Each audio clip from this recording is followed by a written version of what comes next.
নমস্কার, গল্পের বাগিচাতে আপনাদের স্বাগত। আচ্ছা, কেমন লাগছে আমাদের এই চ্যানেলটা?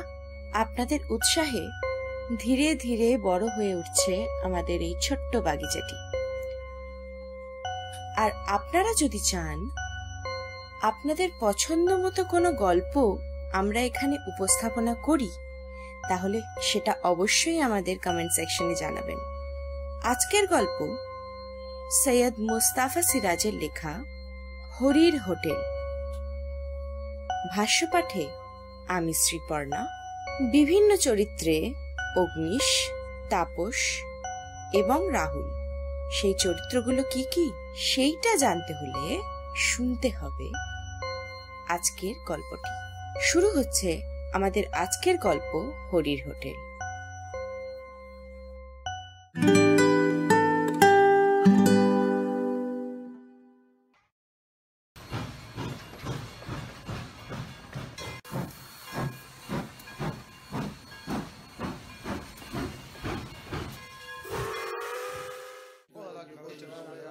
স্টেশনে ট্রেন থামতে না থামতেই যাত্রীদের মধ্যে হুলুস্থুলুস বেঁধে গিয়েছিল।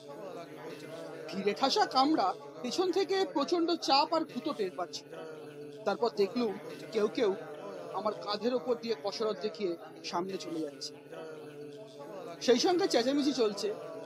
অবশেষে ঠেলা খেতে খেতে যখন প্ল্যাটফর্মে পড়লুম, তখন আমার ওপর দিয়ে অসংখ্য জুতো পরা পা ছুটে যাচ্ছে। অনেক চেষ্টার পর উঠে দাঁড়িয়ে দেখি অন্য সব কামরা থেকেও ফিলফিল করে মানুষ বেরিয়ে স্টেশনের গেটের দিকে ছুটে চলেছে। রাগ করে লাভ নেই, কার ওপরেই বা রাগ করবো। নিমেষে প্ল্যাটফর্ম নির্জন নিঝুম হয়ে গেল। কাঁধের ব্যাগ আর পোশাক ঝেড়ে ঝুড়ে রুমালে মুখ মুছল। ট্রেনটা হুইসিল বাজিয়ে আস্তে সুস্তে চলে গেল।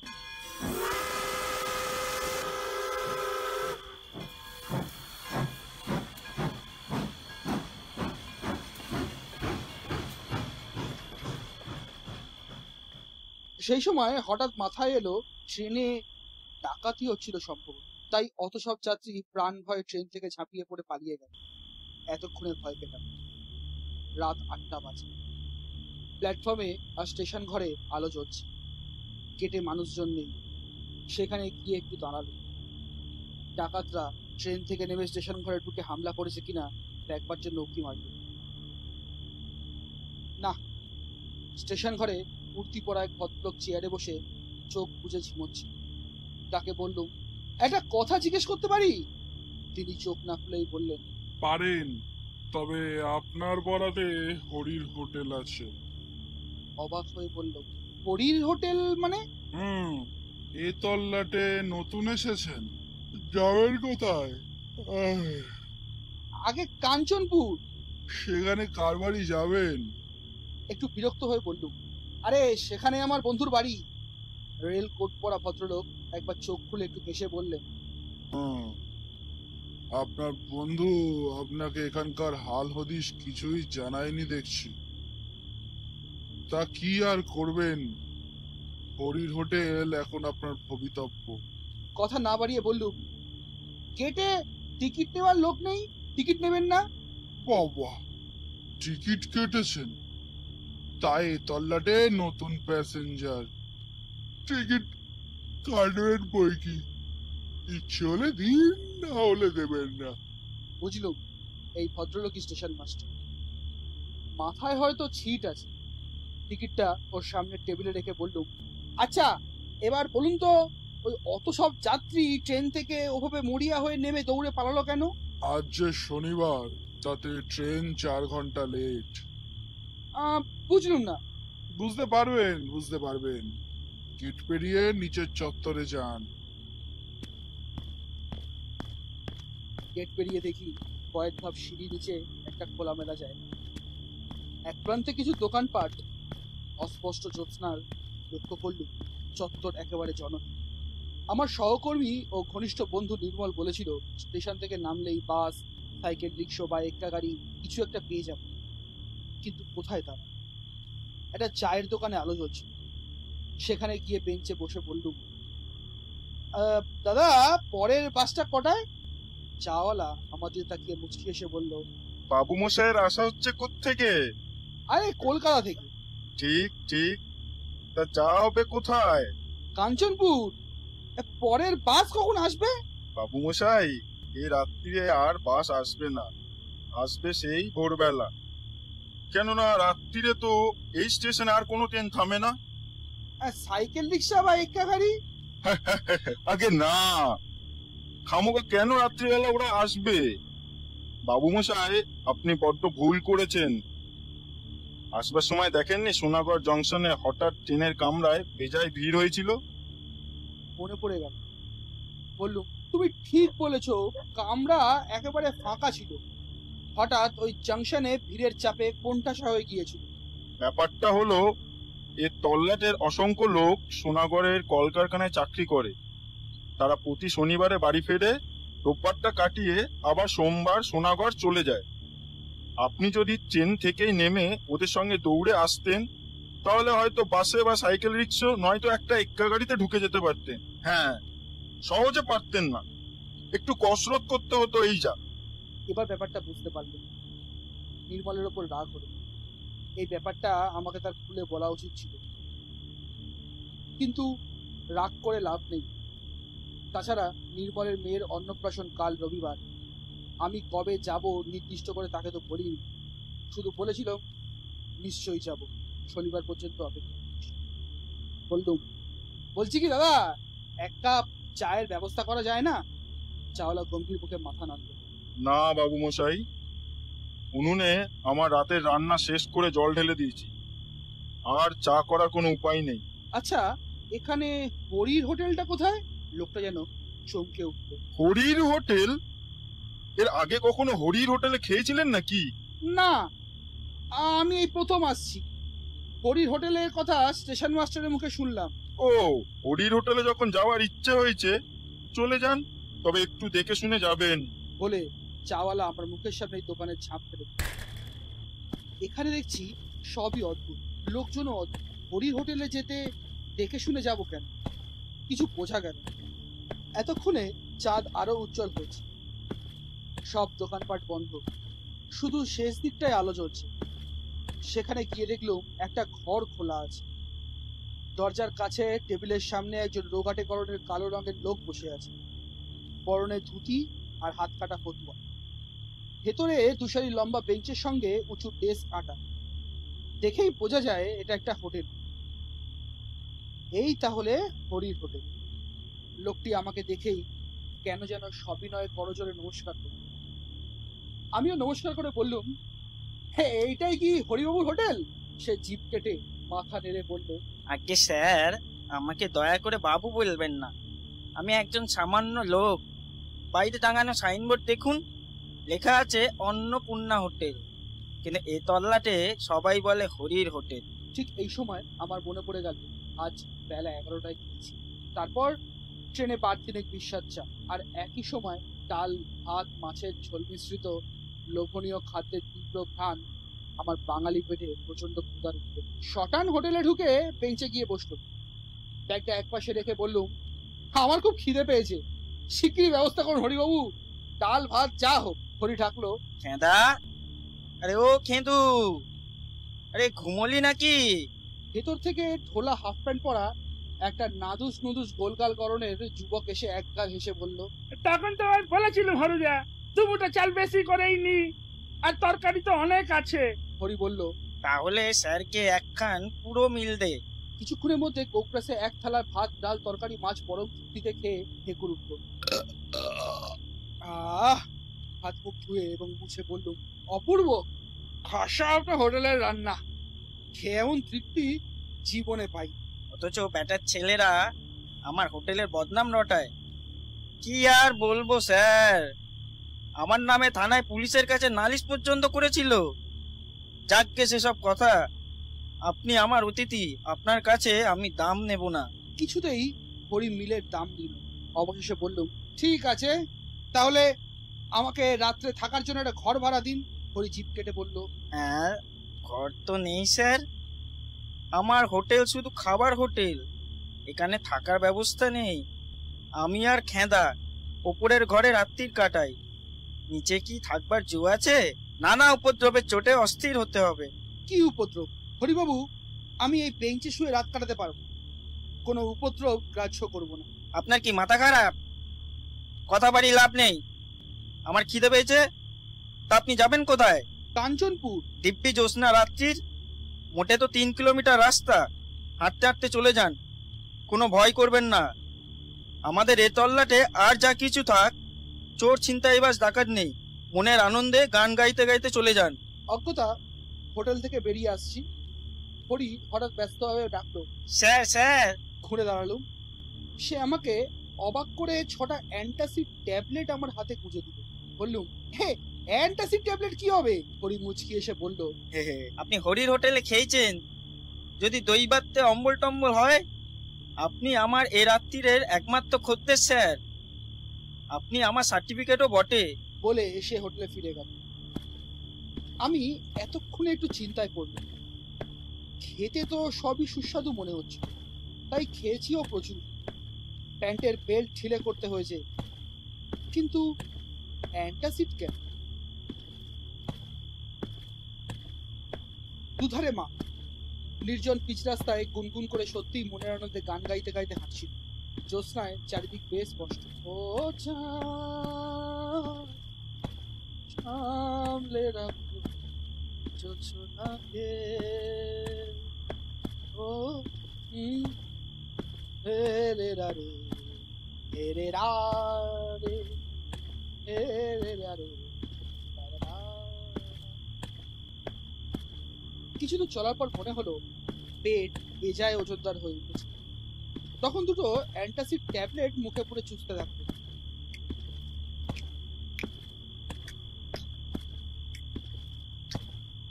আরো কিছুদিন হাঁটার পর পেটের ওজন কমেছে বলে মনে হয়। সেই সময় নেহাত খেয়াল বসে একবার পিছু ফিরে দেখি আমার পেছনে কেউ হেঁটে আসছে। একজন সঙ্গী পাওয়া গেল ভেবে দাঁড়িয়ে গেল। অমনি সেই লোকটাও দাঁড়িয়ে গেল। বলল, কে? কোনো সাড়া এলো। একটু ভয় পেল। ছিনতাইবাজ বা ডাকাত নয় তো? চলার গতি বাড়ালো। তারপর এক অদ্ভুত ঘটনা লক্ষ্য করল।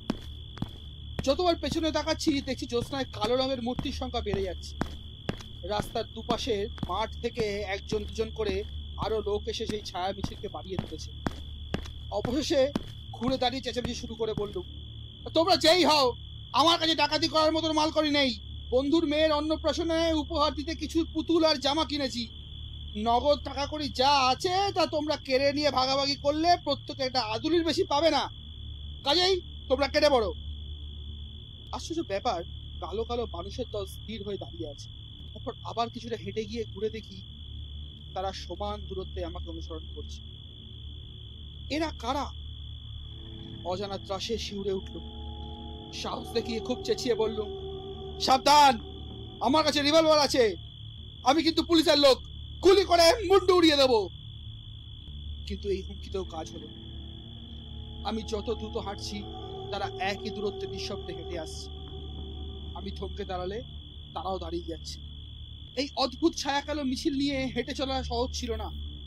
আমার গলা তৃষ্ণায় শুকিয়ে গেছে, সঙ্গে জলের বোতল নেই, এমনকি একটা টর্চও আনিনি। আতঙ্কে দিশেহারা হয়ে আমি দৌড়তে শুরু করলাম। দৌড়তে দৌড়তে যতবার পেছনে ফিরে তাকাচ্ছি সেই বিভীষিকা আমাকে অনুসরণ করছে। কিছুক্ষণ পর সামনের ঘন কালো গাছপালার ফাঁকে রাস্তার ধারে একটা মন্দির দেখতে পেলুম।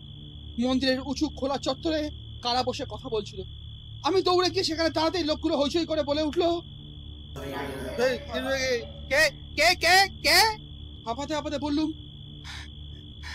আমি আমি কেউ ধমক দিয়ে বলল, এই এই আমি কে?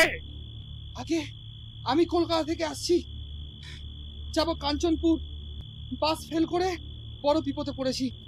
একজন বলল, তাই বলো, তা বিপদটা কি? একদল কালো কালো লোক আমাকে ফলো করে আসছে। সর্বনাশ, আপনি কি হরি হোটেলে খেয়েছেন? হ্যাঁ, খেয়েছি, বড্ড খিদে পেয়েছিল। অমনি আবার হইচই পড়ে গেল। ওরে, এ হরি হোটেলে খেয়েছে রে! কি সর্বনাশ! আবার একা নয়, সঙ্গে হরি হোটেলে খাওয়া পুরো দলটাকে সঙ্গে নিয়ে এসছে আমাদের গায়ে। এইসব বলতে বলতে লোকগুলো মন্দিরের পেছনে উধাও হয়ে গেল। তারপর গ্রামের কুকুরগুলো ডাকতে লাগলো। আমি এবার কি করব ভাবছি, সেই সময় দেখলো উঁচু চত্বরের পাশে একজন লোক দাঁড়িয়ে আছে। বললুম, দেখুন তো মশাই, কি অদ্ভুত ব্যাপার, বিপদে পড়ে এখানে ছুটে এলুম, অথচ ওরা অমন করে পালিয়ে গেলেন। লোকটি খিকখিক করে হেসে বলল, আরে পালামানি তো কথা, আপনি হরির হোটেলে খেয়েছেন কিনা? কেন, হরির হোটেলে খেলে কি হয়? এ খায় সে ভেদ বমি করে টেসে যায়।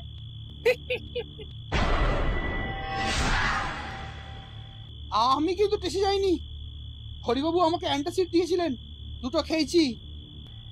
দুটোতেও কাজ হয় না মশাই, এখনো আপনার পেটে হরির হোটেলের ভাত আছে তো, তার মধ্যেই যত গন্ডগোল বেঁধেছে। আর আপনাকে ওই ফলো করছে বলছিলেন যেন? হ্যাঁ, একজন দুজন করে অন্তত 30-40 জন হবে, চোসরায় সব কালো কালো মূর্তি। তারা ওই হরির হোটেলে কেটে এসে গেছে। কোথায় বলে স্বভাব যায় না বলে, হরির রান্নাটা যে সুস্বাদু, সেই লোভে পড়ে পেট পুরে খেলেই কেলেঙ্কারি। তা ভেদ বমি করে এসে গেছে বটে, লোভটা যায়নি। আপনার পেট থেকে হরির হোটেলের সুস্বাদু রান্নার মত পেয়ে ওরা আপনার পিছু নিয়েছে, বুঝলেন? বুঝলুম, কিন্তু আপনি দয়া করে আমাকে কাঞ্চনপুর পৌঁছে দেবেন। কাঞ্চনপুর আরো প্রায় 1 কিলোমিটার, সেখানে কাদের বাড়ি যাবেন? নির্মল সিংহের বাড়ি। ও, সিঙ্গি মশাইদের বাড়ি? চলুন, আমার বাড়ি ওই গ্রামে। সাবধান, আপনি আগে আগে চলুন, আমি যাব পেছনে। কেন, আমাকে কি আপনি ভয় পাচ্ছেন? বলা যায় না, হরির হোটেলে এ পর্যন্ত যারা খেয়েছে তারা সবাই টেসে গেছে। আহা, বলছি তো আমার কিছু হয়নি। টাটকা টেসে যাওয়া বডি তো, তাই প্রথম প্রথম কিছু টের পাওয়া যায় না, মনে হয় এইটা দিব্য আমার বডি খানা আসতে আছে, কিন্তু আত্মার ভরম, আসলে বডি কখন চিতায় পুরো ছাই হয়ে গেছে। কি অদ্ভুত!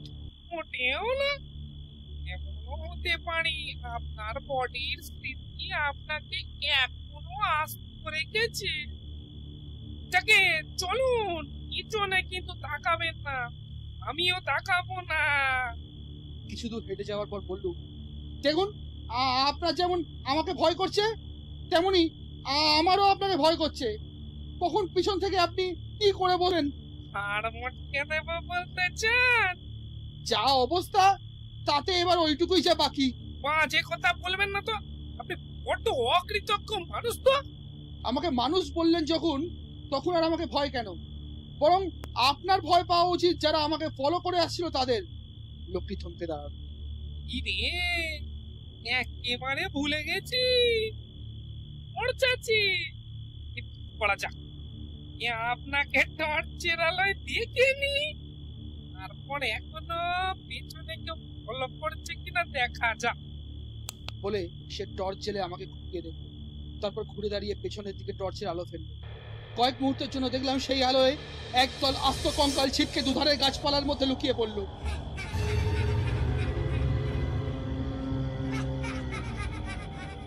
আর লোকটাও সেই দৃশ্য দেখে প্রচন্ড বেগে দৌড়ে কোথায় উধাও হয়ে গেল। ওরে বাবা রে!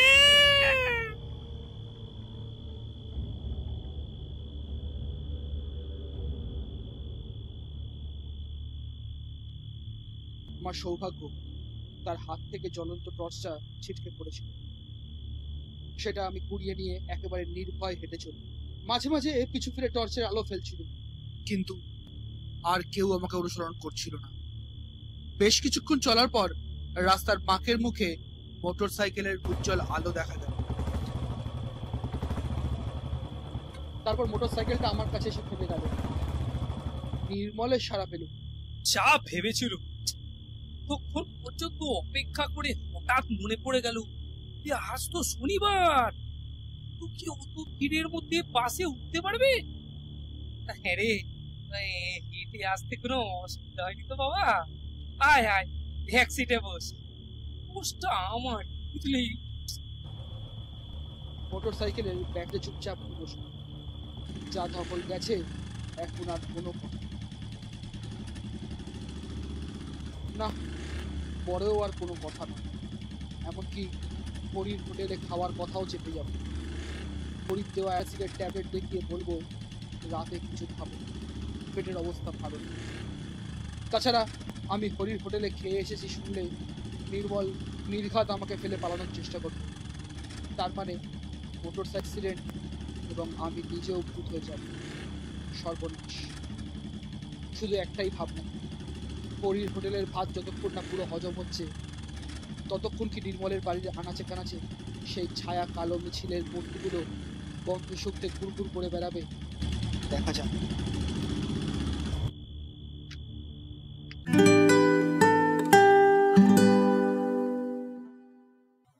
শেষ হলো এই সপ্তাহের নিবেদন সৈয়দ মুস্তাফা সিরাজের লেখা হরির হোটেল। ভাষ্যপাঠে আমি শ্রীপর্ণা, বিভিন্ন চরিত্রে অগ্নিশ, তাপস এবং রাহুল, শব্দগ্রহণ ও আবহে অগ্নিশ এবং প্রচার অলঙ্করণে অগ্নিশ।